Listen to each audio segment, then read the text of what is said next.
Greetings, respected viewers. I'm George from Ireland, speaking to you from an undisclosed location. Anyway, I would like to speak about His Royal Highness Prince Andrew, the Duke of York, because just the other day he broadcast his interview on BBC about the whole Jeffrey Epstein affair. And the consensus is that it was really bad news. One newspaper described it as a car crash, him granting this interview, because the controversy regarding himself and Mr. Epstein dates way back to 2008. And after 11 years, this is the first time he's gone public about this. He's previously released statements, but not actually spoken on camera or had his courtiers speak to the press on his behalf. But this is the first time he's faced up. And as I say, most people don't think that that was injudicious.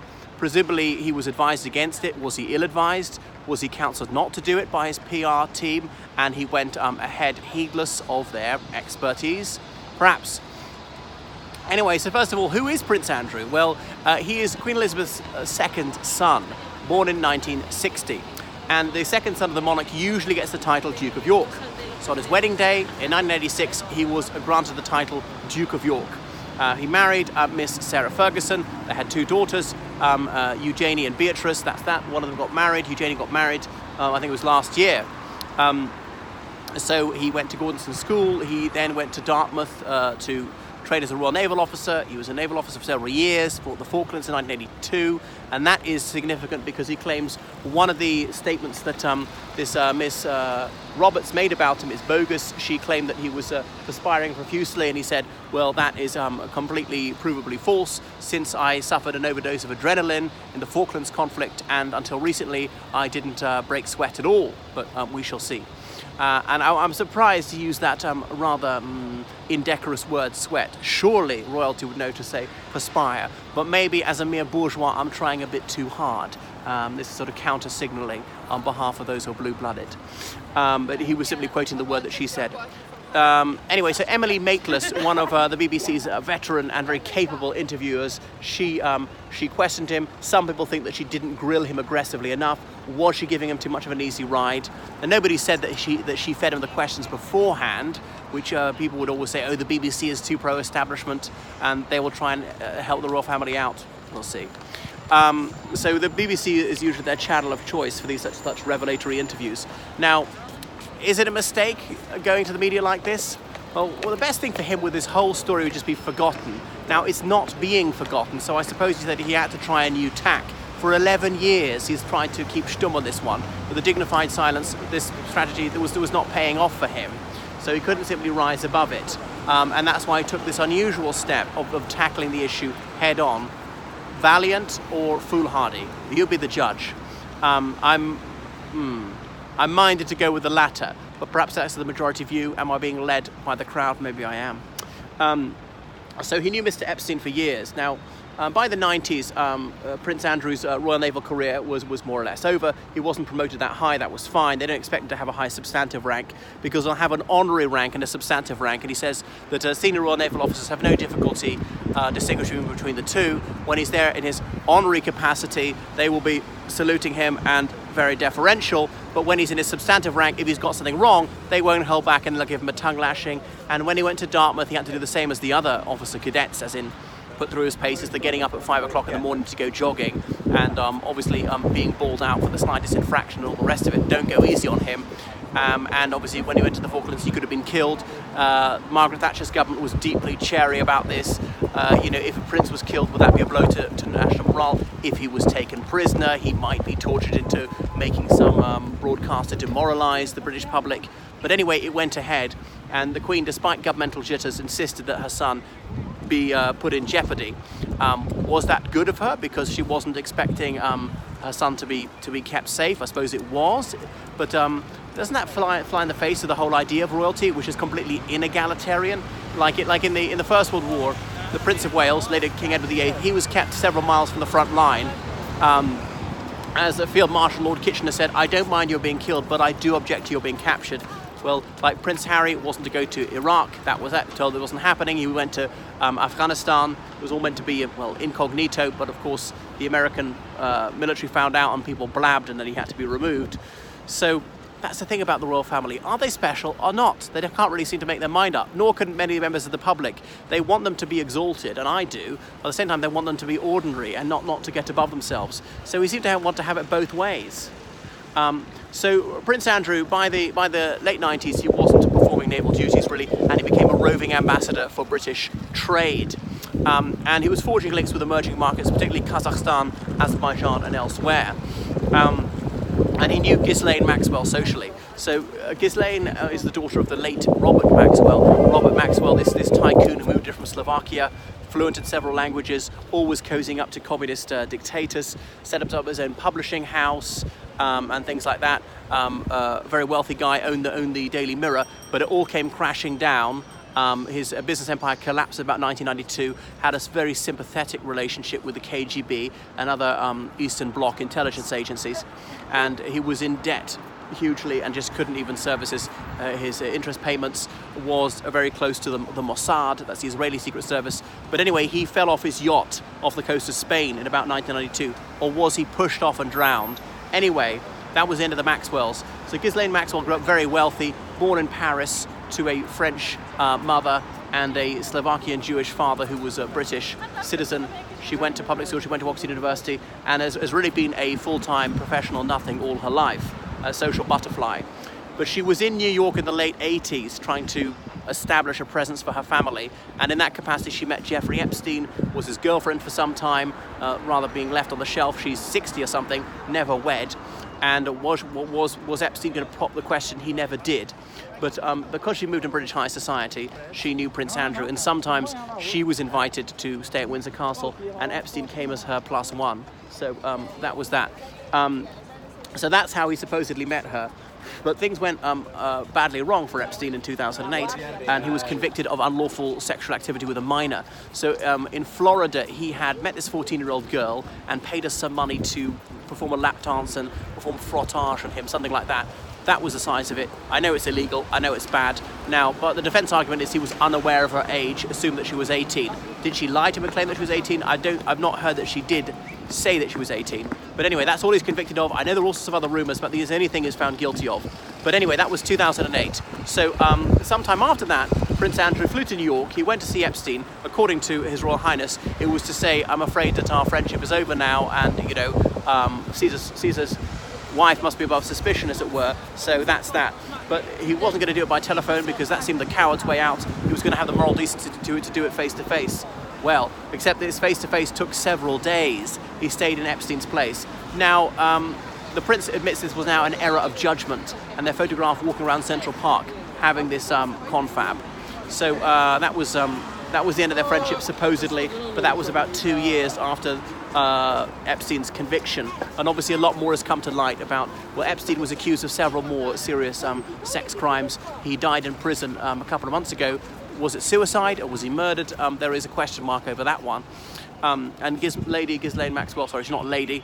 There was a yacht her father called Lady Ghislaine after her. She was the favourite of his several daughters. She's gone to ground, and people saying, oh, she was an enabler. I have no idea if that's true. I'm not libeling her. The presumption of innocence extends to the prince. It extends to Miss Maxwell. But there was this American woman, Miss Roberts, who claims that here in London at the age of 17, she copulated with Prince Andrew. Now, the age of consent in Great Britain is 16. So providing it was consensual, that was an entirely lawful encounter.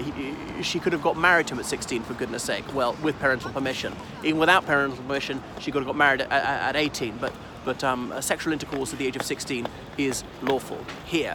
So I don't think Florida's got extraterritoriality on that one. But supposedly, well, according to this woman, she copulated with the prince in a number of other locations. I don't know what the age of consent is in those various other jurisdictions. So there we are, claiming that he was blind drunk. Now, anybody who knows the prince knows that almost uniquely for a social set, he is teetotal, hasn't consumed a drop of alcohol in years. But was she in the same location with him at the same time? Possibly, according to flight logs.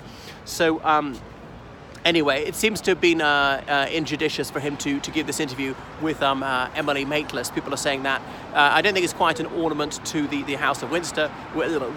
People say that he's rather haughty. I know a prince might make you like that. Others are very down-to-earth and approachable. There was an incident here in the gardens of Buckingham Palace a few years ago when the police heard there was an intruder in the grounds and confronted the intruder, and a royal protection officer drew his weapon, and Prince Andrew said, "It's me, put it down," and was irate. Well, the police officer was doing his job.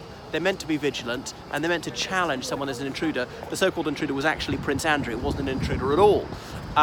But if you're a police officer, if you believe there is an intruder, you would go to confront that person, wouldn't you? Drawing your weapon, it would be the sensible thing to do, because if someone climbs over that wall, you'd have to assume they're armed. They're there with evil intent. They're there to assassinate the Queen. And if he hadn't done that, that would have been lack of vigilance. So there we are. And as an ex-serviceman himself, I thought Prince Andrew might have been a bit more sympathetic. That is assuming what I've read in the media is correct. So Prince Andrew, his marriage to to Miss Sarah Ferguson ended in about 1992. Divorce proceedings were initiated, and the divorce was finalised, became absolute in 1996. It was only after the divorce proceedings were initiated that she was seen with her balding Texan financial advisor licking her toes at this pool in the south of France while she sunbathed topless. John Bryan, the toxic Texan, the abominable toe man. And Prince Andrew, well, he's known as Randy Andy in the 90s. There was even a rumour that he had the pox. I've no idea if that's true or not. Not that it reflect the least bit of discredit on him if he did. So there he is. And people say that he was acting in his own interests rather than those of the realm when he was a trade envoy. Okay, was he really serving the common weal when he sold his house? This Kazakh oligarch paid £3 million over the asking price. This is in 1990s prices. That's some serious dough for a man who's not exactly poor, who gets about £300,000 per year from the taxpayer, tax-free, as well as all his expenses picked up. He's obviously always flying business class or even a private jet, always playing in presidential suites, everything paid for. So not that much is asking of him in return. Now he's taken a lot of flack for a supposed amicable relationship with Nursultan Nazarbayev, Goga Ashkenazi, who's this Kazakh British businesswoman here in London, Timur Kulibayev, and various kleptocrats in Kazakhstan. But then again, he is tasked with forming a cordial relationship with leaders, both political and business, in other countries, right? That is his mission. And he'd be derelict in his duty if he didn't do so. So there's no negligence in this regard. Whether he likes them or not, it pays to give the impression that he likes them and to get along with them. So people have accused him of mollycoddling to dictators. Should the UK be selling weapons to Bahrain or not? Now, that's not his call, but if he's trying to maximise profits for UK PLC, then he has to increase business opportunities. It could be that the government decides it's not going to do so for legal or ethical reasons, but if he was saying that they should, well, is that interfering? Arguably, if he's saying that they shouldn't, perhaps even more, because, as I say, his role is to maximise the amount of money made by the UK. Now, as I say, the government can say, well, we're not going to do that, even though it would bring in a handsome profit because it would be immoral or something like that. But there we are. So I think sometimes he has been treated a little bit unfairly. He's not too ill-used.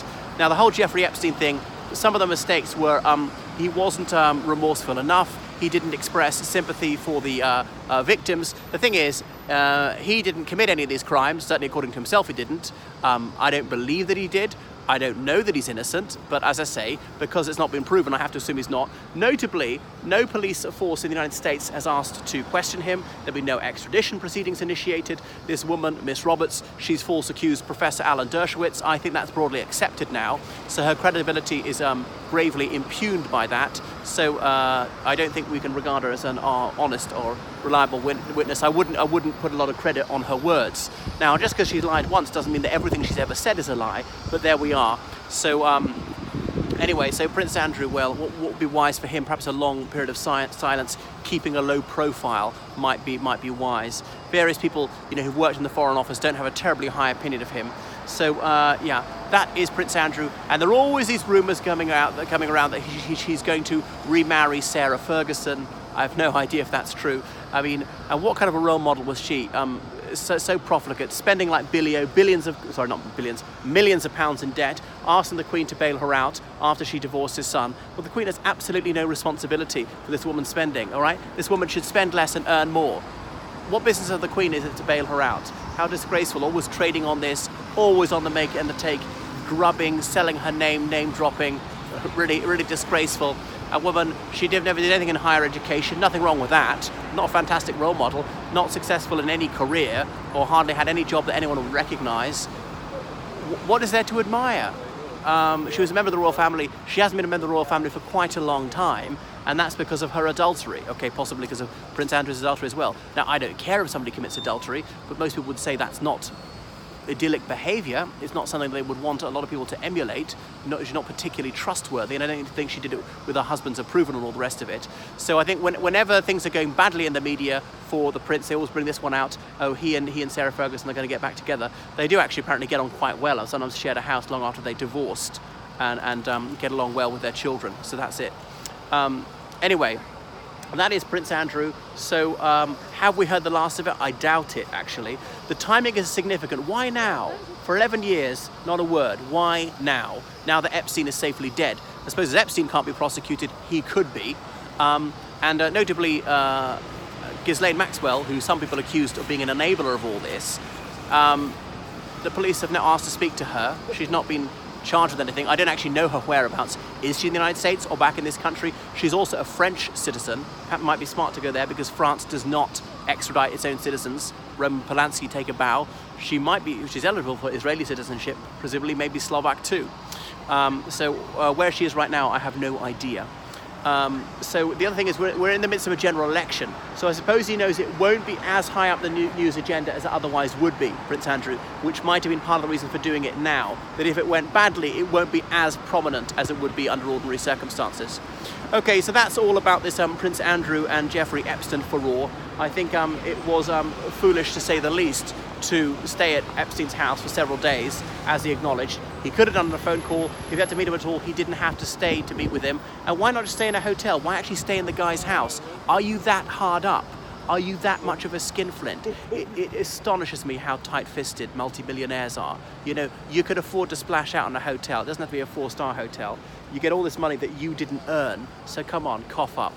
There we are. That's Prince Andrew, who as Chris Bryant said, does not add luster to the royal diadem.